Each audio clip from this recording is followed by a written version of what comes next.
Welcome to the Side Hustle to Small Business podcast. As we take a break over the holidays, we want to share a past episode that really resonated with us. Here is Brian Parenteau's episode from January 8th, 2025. We will be back with new episodes on January 7th, 2026. Welcome to the Side Hustle to Small Business podcast powered by Hiscox. I'm your host, Sanjay Parekh. Throughout my career, I've had side hustles, some of which have turned into real businesses. But first and foremost, I'm a serial technology entrepreneur.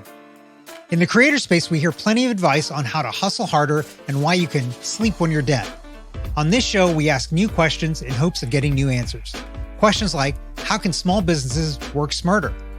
How do you achieve balance between work and family? How can we redefine success in our businesses so that we don't burn out after year 3? Every week, I sit down with business founders at various stages of their side hustle to small business journey. These entrepreneurs are pushing the envelope while keeping their values. Keep listening for conversation, context, and camaraderie.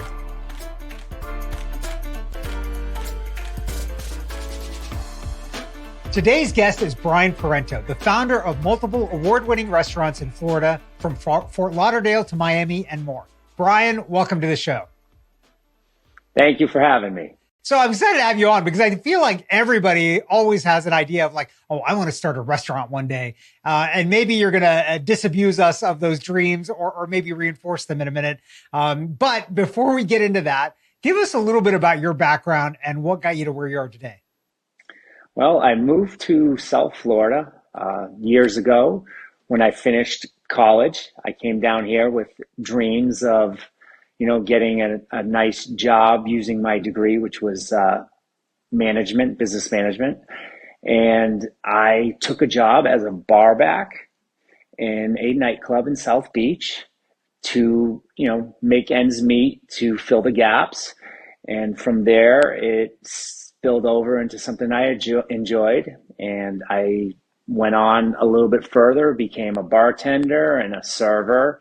And then I kept progressing forward, and then I eventually became a bar manager, and then I got really good at the job, and I started helping a restaurant group opening up different concepts, and then eventually I took everything I learned, what not to do, and I went off on my own and started my first restaurant 7 years ago. So it sounds like you're very much an accidental restaurateur entrepreneur in this. Absolutely. My whole life, all through college, all through high school, I never want to work weekends. I don't want to work holidays. I absolutely loathe the hospitality business. Never wanted to work weekends. I wanted to go out on weekends. So it really, really flipped the script. Right. And I started working in it and loving it. Yeah, that's super fascinating and so funny. For so many entrepreneurs, I think that tends to be the story, is that you just accidentally fall into it. And then this is not what I wanted to do, but I enjoy it so much. Like for me, I knew I never wanted to write software as a job because my software always has bugs in it. And so that's why I was an electrical engineer. Yeah, I ended up only starting software businesses and that's all I've ever done. And so it's just so funny. So for you, I assume this was your first time being an entrepreneur. Was there anything entrepreneurial like when you were a kid, or were there any entrepreneurs in the family? Yeah, no, I did a couple small entrepreneurial, call them outbursts throughout the years when I was working in hospitality. I tried to open up like a used car business selling, used cars online, and I had a really, really small warehouse that would fit a couple cars. And I tried that for about 3 years. I didn't have much success in it. I wasn't passionate about it. I thought I would like it because I could drive a cool, different car, but all the cars I bought were never cool. And then eventually after that, I linked up with a guy I went to college with, and he was running a lighting company. And together we opened up kind of like an events venue. And we hosted some bar mitzvahs, maybe a wedding, some, adult birthday parties in this little event venue. It wasn't giant, but it wasn't small. And I did that for 1 or 2 years. And once again, it was something I wasn't overly passionate about. And eventually it just kind of fizzled out. But in the background, the whole time, I was always working in hospitality, filling in those days off, as a bartender to make that extra cash to carry me through to, the next venture that I eventually fell into. Yeah, but it sounds like you got a little bit of taste of hospitality by doing the event venue, because that's like a very intense situation there. I've seen that too. I've run events as well, and it's a tough business to do that. It's really, really tough business because all the events, they fall on Friday, Saturday, Sunday. Yeah. They don't fall during the week. And you have to turn that venue around in 6 hours or less. You'd have the event running from 8 to midnight, maybe 2 a.m. And then the people that have the event for the following night, they're in there at 8, 9, 10 in the morning decorating. So right. You have to go in there, clean, paint, set up different lighting, get their logos up, and all this different stuff so it's like you worked, around the clock doing that business, but you only worked Friday, Saturday, and Sunday. Right. And then you'd have a lot of downtime, which didn't make good for, a good financial month, because it's like you're making money sometimes, and then a lot of time you're not making money. Right. And you still have all the, permanent bills. Yeah. So moving forward to the restaurant business, then kind of going through this process, how did you end up like making that leap and starting the first business for yourself? I always felt like I wanted to own something. It didn't necessarily need to be a restaurant or a bar or anything like that. But over the years, I would meet people, especially working at these restaurants and bars, and people thought I did a pretty good job. So people would pick my brains. They would pitch me on stuff. And I got pitched on a couple ideas like, hey, would you like to be a minority investor in this place in Miami? And I always ran, through their proposals and asked a lot of questions. And I kind of watched how these people did. And eventually I kind of started to put something together myself. I eventually met my business partner while working at one of the restaurants that I was employed at. He was one of the minority owners there, and he eventually went off on his own, and I went with him. And that's how we started the first venture. And what was the first venture? It's called Drink Bar and Lounge. So this is just a cocktail bar. So This is where it makes sense. I made the leap, but I didn't make the leap into this massive, restaurant with multiple employees. I kept it small. I kept my vision clear, and I launched a cocktail bar, and did it with, a small amount of capital in a small location, and had a lot of success with it. And that's what spiraled into the next three. Yeah. So in terms of starting that, a lot of people that start these types of things, they're like, oh, I'm just going to, buy the business and then somebody else will run it, whatever. And I often tell people like that, like, once you buy the business, like there's going to be a time where something goes wrong. You're going to have to work in the business. Like that ends up happening. How much did you work in the business when it started? Nonstop. I worked open to close 6-7 days a week. And were you bartending or were you just managing? Like what were you doing? I was doing everything. I was bartending, managing, doing the ordering, doing the inventory. I was pretty much hands-on. I ran every aspect of that first location. There wasn't anything I didn't know. Yeah. And was your motivation in doing that because it saved you money because you didn't have to hire? Or was it because you wanted to make sure you knew everything that was going on? Like, what was your motivation? I wanted to make sure it was getting done right, done correctly. Like I have, a passion, and I have, certain ways I want things completed, and I needed to make sure that it was getting done that way. So I took the reins and made sure that it was being done. Yeah. So over time, I could teach other people and they could take over. Right. So how long, in terms of starting that one, how long was it? Did you start paying yourself right away, or was there some gap in time before you started getting paid? Yeah, there was a big gap. For that first year, I lived off the bartender tips, the few shifts I worked a week, but I probably waited probably almost 1 year before the first payment out of the restaurant came. And it was a small one. And then as the business grew, then the payments grew, or the disbursements grew. Right. Was there anything that made you nervous about taking that leap and starting that on your own? Absolutely. I mean, I made less money that first year we were open, way less money. Yeah. Because I went from working, 5 shifts a week, the ability to make tips, and, making a decent wage because I was managing at the same time, to just, strictly working, 1 or 2 days, a little bit of management, and not paying myself for all the little things like inventory and ordering, right, and and setting up payroll and scheduling. That was all stuff I did on my computer at home. It was like a tough way to like clock in and clock out. So yeah, I took a loss for the first year. Yeah, and that's honestly that's the boring necessary work of starting a business like that, right? Like nobody wants to do inventory or payroll. Like that's not really the fun part, but it's the necessary brutal part. It doesn't work Yes. unless you do all that. Yeah. So how long was it after that one before you then decided to start the second one? Like, I ran with that one from 2017 to 2019. And then the second one, I don't know, came into play. And I opened the second one right in the middle of COVID, in 2020. Wow. Right in the middle of COVID. So you already knew the pandemic and you're like, yeah, no, we're going to do it anyways. Well, I started it before the pandemic, because there was a lot of construction, and then the pandemic hit, and it was just like, what do I do now? Do I stop? Do I move forward? So I just pushed forward.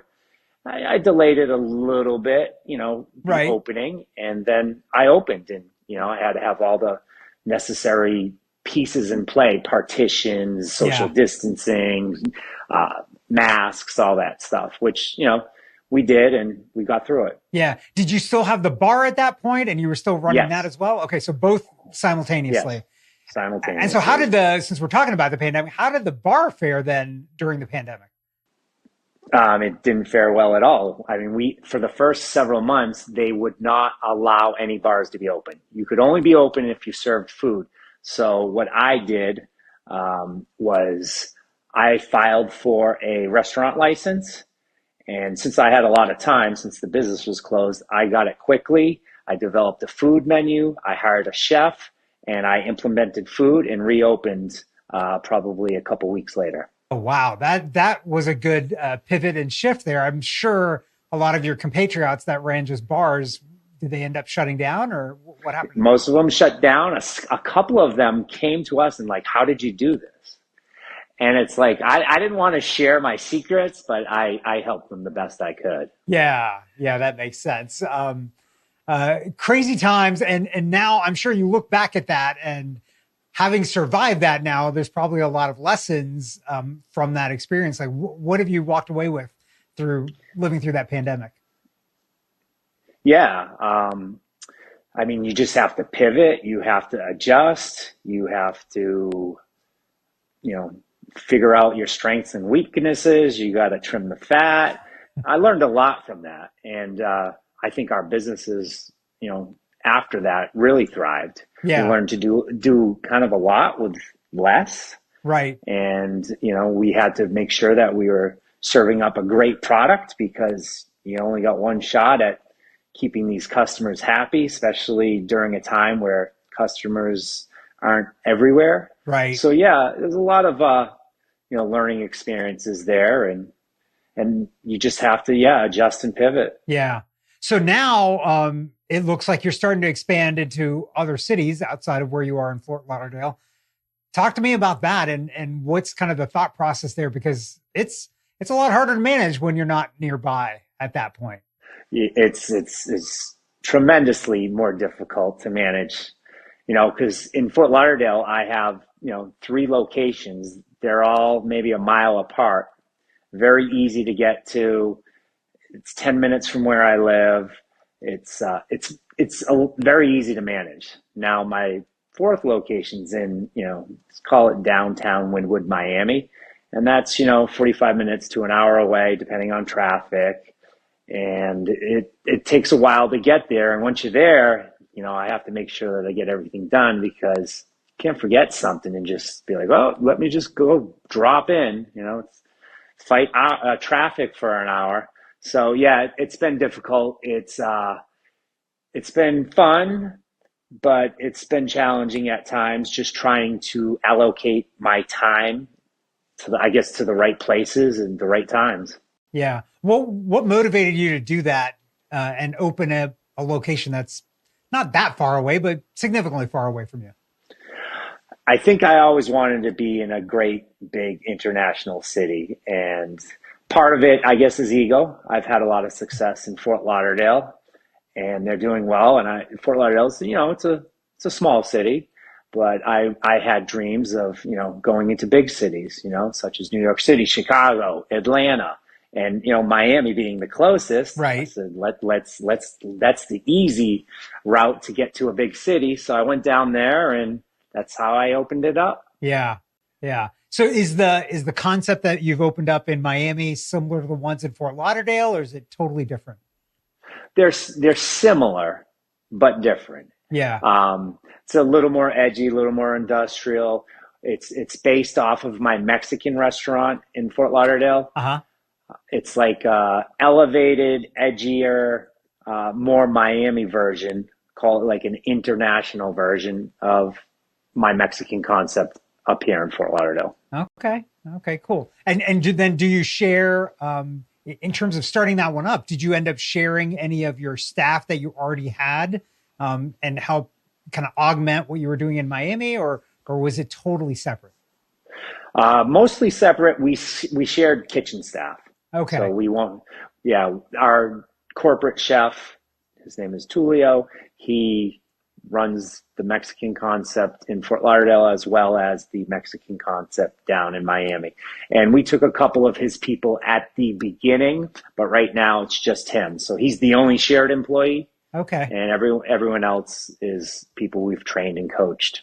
Yeah. And the motivation to do that is to maintain quality, or kind of have an overall view of everything that's going on? Like, what's the motivation of having him over both areas? Yeah, I mean, it's to oversee quality. He understands what I'm looking for. Yeah. And so he knows how to, get his staff to follow or buy in. Right. And create the vision I have. Yeah. Yeah. Interesting. Okay, let's change gears a little bit and talk about the hospitality industry as a whole, since you never went to school for hospitality and you just kind of fell into all of this. What kind of challenges have you faced as an entrepreneur in this industry? I mean, I guess at the beginning, one of the biggest challenges was having people take me serious. I went from a bar back to a bartender, to an entrepreneur, but people were like, he was just a bartender. He was the guy I used to come in and have him pour me shots and, spill my guts too. So, that was kind of a challenge. A lot of people didn't take me serious, and, a lot of people like, oh, that's just some crummy bar that you opened. It'll be closed in a couple of years. Now they're not saying that. Yeah. Did you do anything to try to get over that kind of perception that people had of you? I mean, I just worked hard, and I, worked really hard to make the brand successful. But besides that, I didn't post anything or right. or fabricate anything to make myself look any different than I was. I just worked harder, because then I'm going to open multiple concepts and show them that I'm serious. Yeah. Yeah. Well, how did you approach marketing for these businesses? Like, from when you started to now, like, has it changed over time? How do you get the word out? How do you get people to know about you and make sure that people show up? Yeah, I mean, marketing is a big part of it. There's so many moving parts to marketing, from ads to social media to PR. The first one, I used a lot of, my local resources, friends. I was, first time opening a bar, so I was able to kind of reach out to my clientele and let them know. I mean, that coupled with social media and a couple other things, made it successful. But now my marketing approach is very, very different. Like I use everything now. Back then it was a little more of approaching, friends and clients and just, letting them know, hey, I'm opening this place up. Come on in. Now I don't know people in every market I open now. So I have to, market to the masses. I mean, I'm still out there pounding the streets and knocking on doors and inviting, local businesses and into my business, but it's definitely changed. Yeah. I can't rely so much on my personal brand or my popularity. I can't rely on that anymore. Yeah. I'm not that popular. Can you remember back to the time when you had just the bar and the first person showed up that you didn't know directly, like you hadn't invited to the bar? How did they find out about you? Do you remember? I mean, I think it's just word of mouth. Yeah. I promote a great product and I put out a great product. So I think word of mouth. Yeah. People would come in and talk to me, and, I treat everyone really, really well. So yeah. To me, that's always like the most exciting thing as an entrepreneur when you create something. It's like, well, of course, your friends and family are going to try it out and whatever. It's when that random person shows up that there is no way you have a connection to. You can't figure out how you have a connection to them. And somehow they heard about it or they found it or whatever, and they are using your product. Like, to me, that's like that aha moment, that golden period of like, oh yeah, this is all going to work out. Yeah, no, absolutely. I mean, obviously I have a lot of those moments now. Right. Yeah.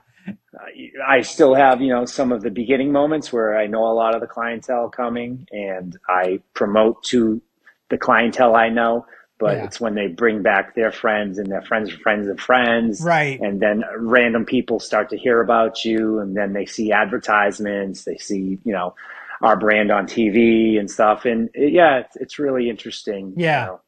Were you ever surprised by the growth that you've seen in your businesses as you enter this industry? Blown away. Yeah. I can't even imagine. I don't know, 7 years ago, if you said, oh, where will you be? There was no way I was saying, oh, I'll be operating 4 restaurants, really? Doing multi-millions of dollars in revenue. Yeah. So what was, if you can remember back, what was your projection of where you'd be? Like just one good bar and that's it? Or like, what did you think you were going to accomplish? Yeah, I think one good bar, and I always liked bartending, so I was like, I could just work my own bar, So you were trying to be Sam Malone at Cheers, basically. Yes, is exactly what your idea was. That was it.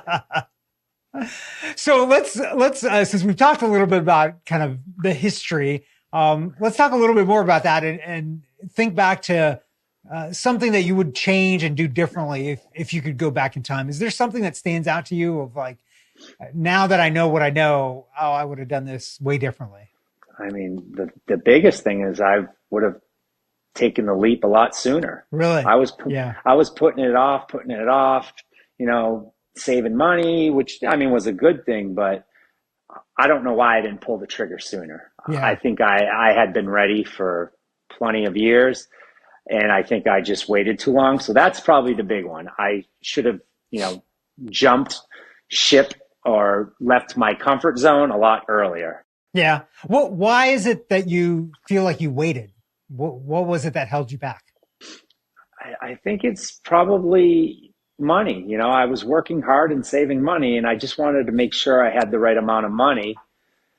But I lived so humbly. I lived so below my means this whole time because my end goal was to own a business. Right. So I did everything possible to live below my means. And that's how I was able to save the money to, start the first business. Yeah.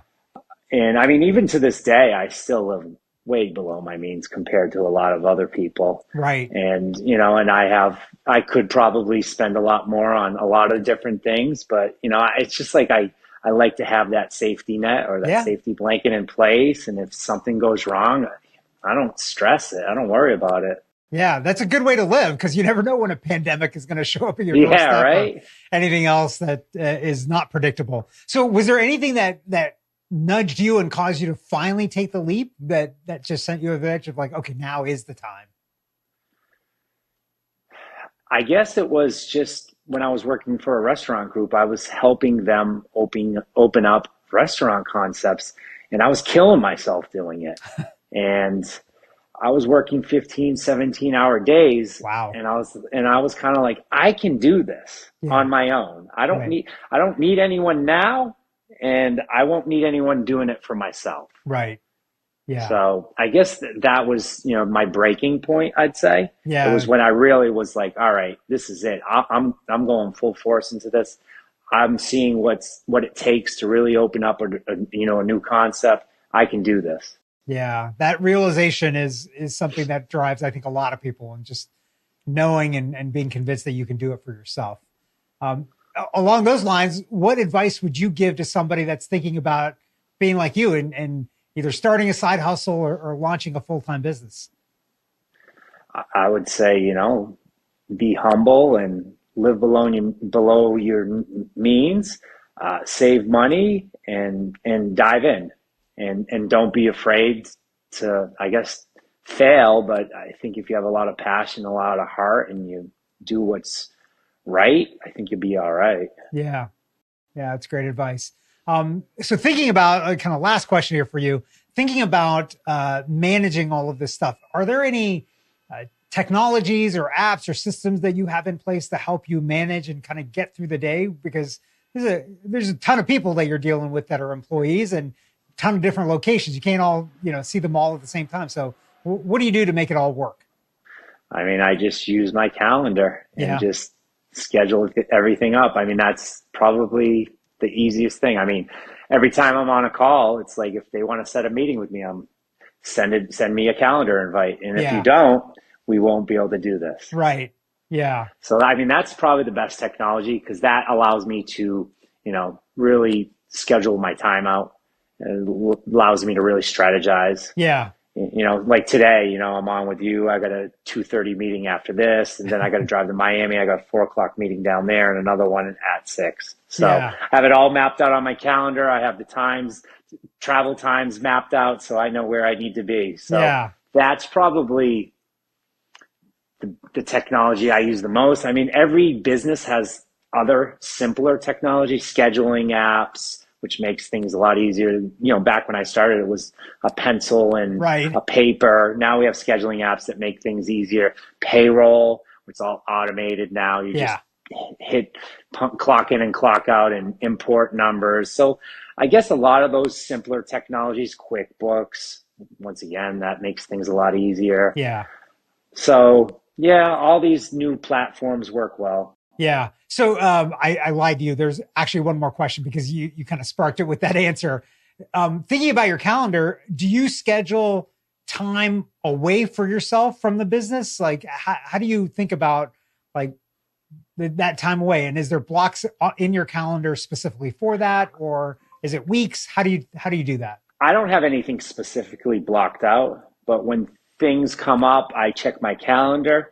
And if I can do it, then I pencil it in. Or, I just went to California for 5 days to see my family, and I had to schedule it out. I had to strategize, see what the good week was, and then I scheduled it out, put it in my calendar, and people know not to reach out and contact me. And but it's very kind of not last minute, but it's not. I don't schedule vacation 6 months out. Right. When I go on vacation, I schedule it a couple weeks out. Yeah. Yeah. Okay. That's interesting advice there. Brian, where can our listeners find and connect with you online? They can find me on my Instagram, and it's at Parenteau, BRIPARENTEAU. You can follow my websites, which is bartulios.com, ftl.com, tuliostacos.com, and patiobarandpizza.com. I love it. I love it. Thanks so much for being on the podcast today. Thank you so much for having me. It was a lot of fun. Thanks for listening to this week's episode of the Side Hustle to Small Business podcast, powered by Hiscox. To learn more about how Hiscox can help protect your small business through intelligent insurance solutions, visit hiscox.com. And to hear more side hustle to small business stories or share your own story, visit hiscox.com/side hustle to small business. I'm your host, Sanjay Parekh. You can find more about me at my website, sanjayparekh.com.